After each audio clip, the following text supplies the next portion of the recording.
Hey guys, welcome back to the channel. Coming to you from the Western Caribbean, where I use my free play money at the craps tables to win some car parts.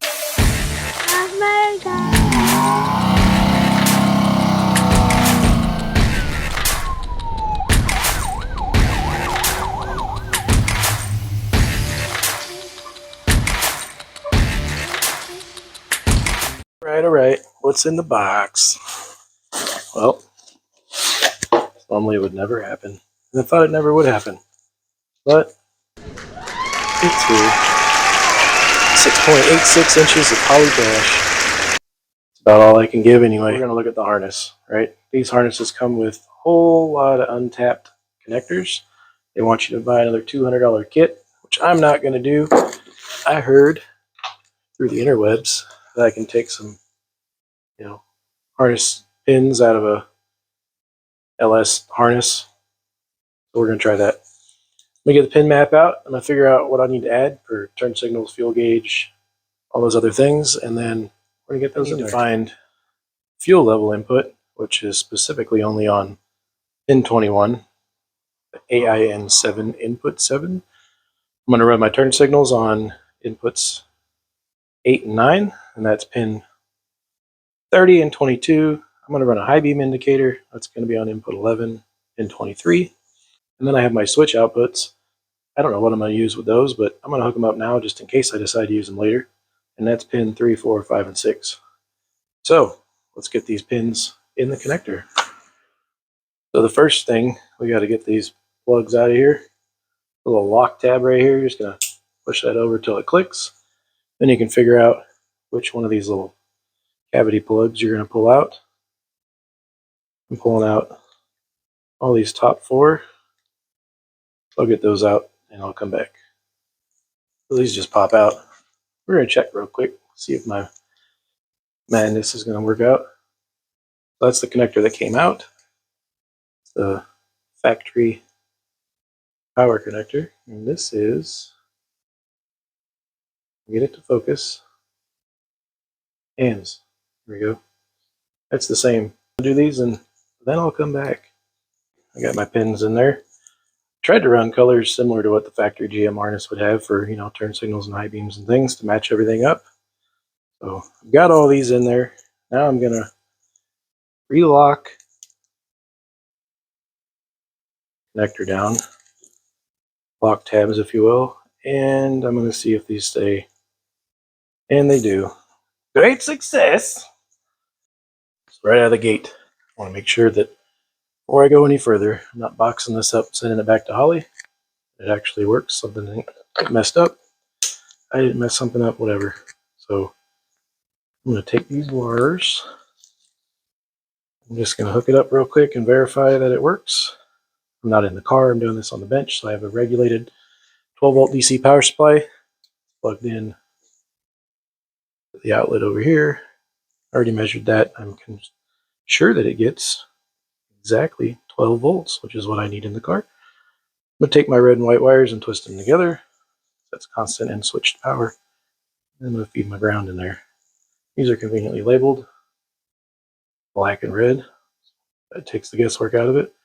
But if you got a voltmeter, that'll tell you which way to hook it up. That's how I'm going to test it. Should see this unit power up. There's my lights. And there's the screen. So I've already done this inside and I've updated the firmware. To do that, I just took Holley's USB dongle and plugged it in my laptop, formatted it so it's a exFAT format or whatever the format instructions said in the instructions. And then I pulled from Holley's website and put the latest Pro Dash firmware on there. Made sure that was the only thing in that USB drive, plugged it into the USB cable, turned it on, it did its thing. Now we're on the latest and greatest. So what we're going to do now is I'm going to go into menu, configuration, make sure that I'm on Terminator X, which is what I'm running, and dash configuration. It's loading. I guess I can bring you in here a little bit. Now's where we're going to tell it what we did on the back side. So if you remember right, when I wrote this on the paper, I've got input 7. My first one for the fuel gauge. So we're going to go down here to input 7. And we're going to tell it it's going to be a fuel gauge. That's the one I want. Oh, I believe that's the one I want. We're going to check and make sure. And blah, blah, blah, blah, blah. Fuel gauge. Yep. If that doesn't work, you can go to custom ohms and set your own VCs up. And that's on pin 21, as it says right there, which I'm going to double check. Input 7 on 21. Fuel. Cool. Next one I'm going to do is going to be input 9, pin 22. We're going to go down here. This already has the input 9 is right turn, input 8 is left turn. Did I do that? Well, look at that. I sure did. So those are already set up. Weird. And we're going to use input 11 for high beam indicator. So it's going to be the same, switch to 12 volts. It will see 12 volts when the high beam is on. So switch to 12 volts. You can go in here and type whatever you want to type. Balls and wieners or what have you. Anyways, so that's that. Then your switches are going to be down here. Turn those on. You can you can play with those later. I don't really have those hooked up, so I'm not too worried about that. So what I do want to do is go to the dashboard. I'm going to find a dash that has turn signals on it, which there may not be one. Oh, nope. That's where I would put it. I could probably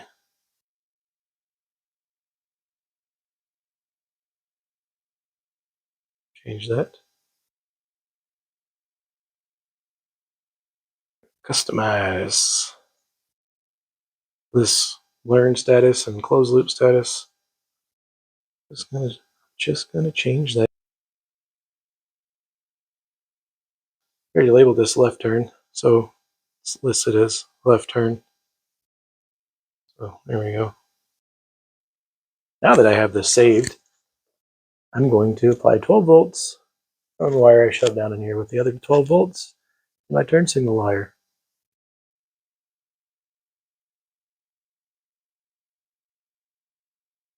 Turn signal turned on. Not only is that illuminating this green light here, but it's also illuminating the red light up here on the side. So if you don't have it mapped to your screen, looks like it's still going to come up. Now let's try the other side. Right. See, that one comes up. All right, so I went to a different screen, found a gauge, already had a sweep on it.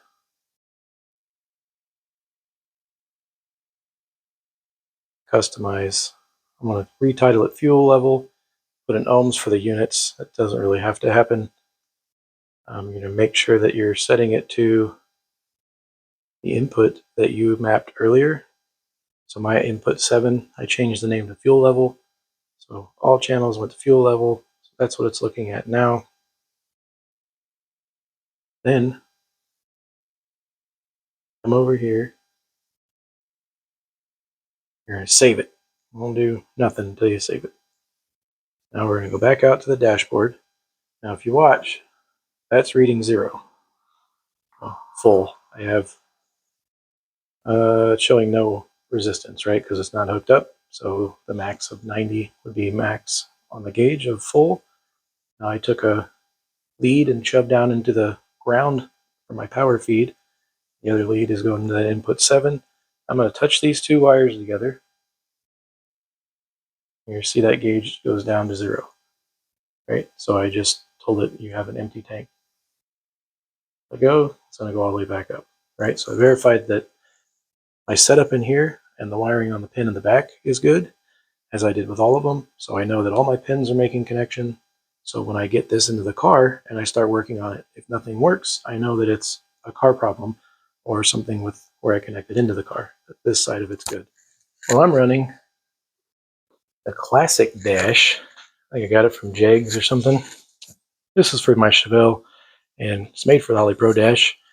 When I bought this thing months and months ago, it came with two little square, almost C-shaped plastic brackets, and I just assumed they were for my AC vents, and my AC vents fit right in there,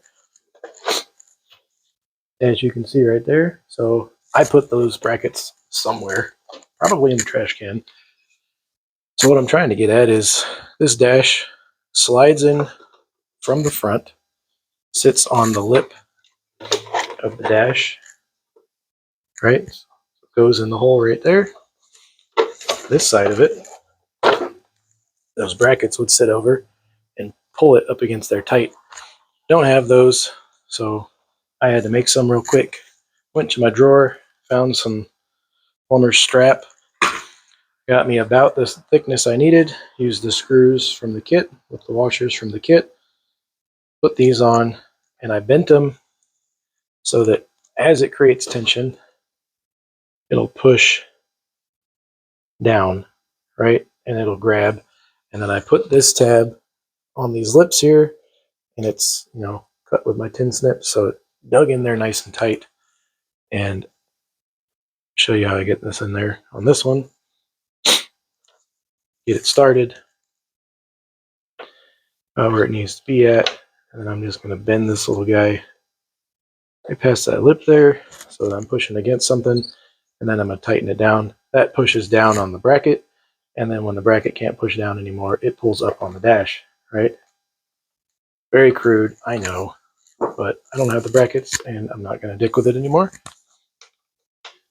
So it needs to be a little tighter. This will do just fine. As you can see, that's not going anywhere. That's on there. So, a little ingenuity and not so much being a dumbass. And we got our dash mounted. There it is installed. I just kind of set it up in there and plug it in the back. Fire it up. Hey, you can see me. Hey, good sign, flashy flash. And it's going to fire up. Alright, fuel level. This is a big one that I've been messing with for a while. I was not able to get my fuel level to show on here until I added the sensor ground, which is pin 26. A lot of folks say you don't need that. Mine would not even register, it just showed 0 until I did that. Now, you're supposed to, when you set this up, set your sensor scaling. Give it a second here. You want to set your scaling on here to whatever your sensor is. So I'm running old GM, right? So that's 0 to 90 ohms. So I should have 0 to 90 ohms on here, where 0 ohms is 0 on the gauge, and 90 ohms is a value of 100 or full. When I had 90 in here, it went to 85%. So something in my circuit, whether I have resistance on the lines or whatever's going on or whatever this is seeing, was only ever able to see full is 85%. Even though I have 90 ohms at the back of this, at the connector going into the back of the dash. So, why am I saying that? Even though this reads 90 ohms full and 0 ohms when it's empty, the gauge in here was not reading correctly. So, I don't know why. Magic, voodoo, whatever. People say run your different grounds, blah, blah, blah, blah, blah, run them all to the same spot. I did that. All my grounds run to the battery. The ground for the sensor ground in here runs to the battery. The Holley Dash ground runs to the battery. Everything runs to the battery. So there should be no ground variance in any of my circuits. Even the tank is grounded to the battery. Sending unit is grounded to the battery. I'm trying to eliminate all that. So what I'm saying is, can't figure it out. Don't feel bad. It took me a lot of sanity and beers over the last few days. And all I did was, the max I was reading was 85%.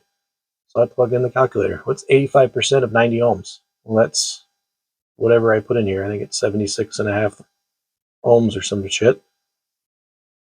So that's what I put in there, 76.5 ohms. Linearized X and Y so that it does its math and makes the line straight. Then we'll go back over here to dashboard. Oh no, I'm at 100%. How do I know it's 100%? Because I literally just went to the gas station and I filled this up till it was squirting out of the back. That's full as full will ever be in this car.